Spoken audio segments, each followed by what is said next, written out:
Nice guy syndrome is a term that's been coined fairly recently.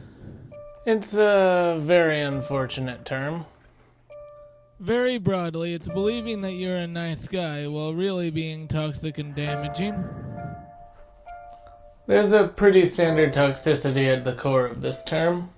The important thing here is belief. Kindness itself can be transformative according to some sources. Obviously, it's not absolute, but there's a broad spectrum of what merits kindness in many forms.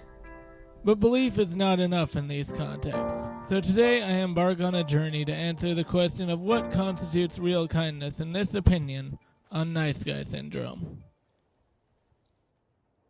Nice guys have existed since before and after evolution. Our chimp relatives, who would be considered pretty mild-mannered by human standards, could become dominant by grooming and being kind to other chimps.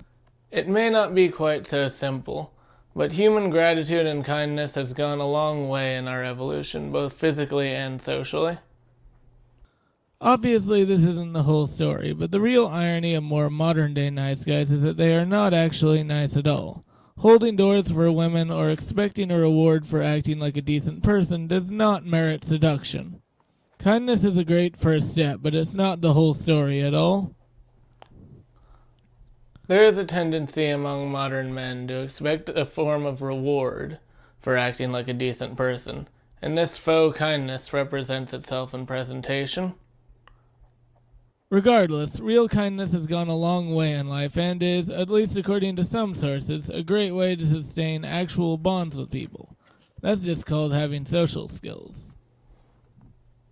I personally have struggled with social skills, mostly because of autism, but also because of a lack of kindness in my formative years that I'm sure most well-adjusted children would have. This is a way of saying that the nice guys finish last phrase that you hear so often is not only inaccurate, but does not make sense in the context of our evolution.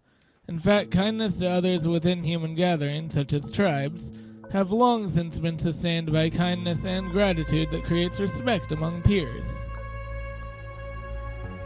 Obviously, physical strength is important in survival of the fittest, but the fittest usually sticks together. Now, this nice guys finish last concept is also pretty damaging for how it affects not only women on the receiving end of objectification, but are as often as harmful to the men who proclaim themselves as nice. I have been in this boat where I legitimately thought I was being a nice person, but I realized that when I dug deeper, I was expecting a reward, physical or otherwise. But real kindness can, at least according to a video by the great YouTube channel The Take, formerly Screen Prism, sets you apart like a diamond in the rough, and that in the end, real nice guys can finish first. Obviously, it's not going to work for everybody, but that's partially because of how many people there are on this planet. I mean, billions. But this also doesn't mean that if you're not naturally kind, you cannot inevitably become kind. Obviously, kindness, like most personality traits, isn't always inherent. Sometimes it can be legitimately taught, however imperfectly. I'm sure there are plenty of people who could learn to be kind and compassionate. Like with most people, it'll just take time. You won't always succeed, and some people may not deserve it, but it's totally worth it. Regardless, what the modern world says about the future of the nice guy is pretty optimistic. Ultimately, while plenty of successful people can be pretty cruel as part of the corrupting effects of success, real kindness is still important for general success in the modern world. In general, you can try to be kind, and while success may not always come, it's always worth continuing. Hey everyone, thanks for watching. Feel free to like or subscribe. If you want to support the content and documentaries I've been doing, then feel free to pledge to the Patreon. And I'll see you next week.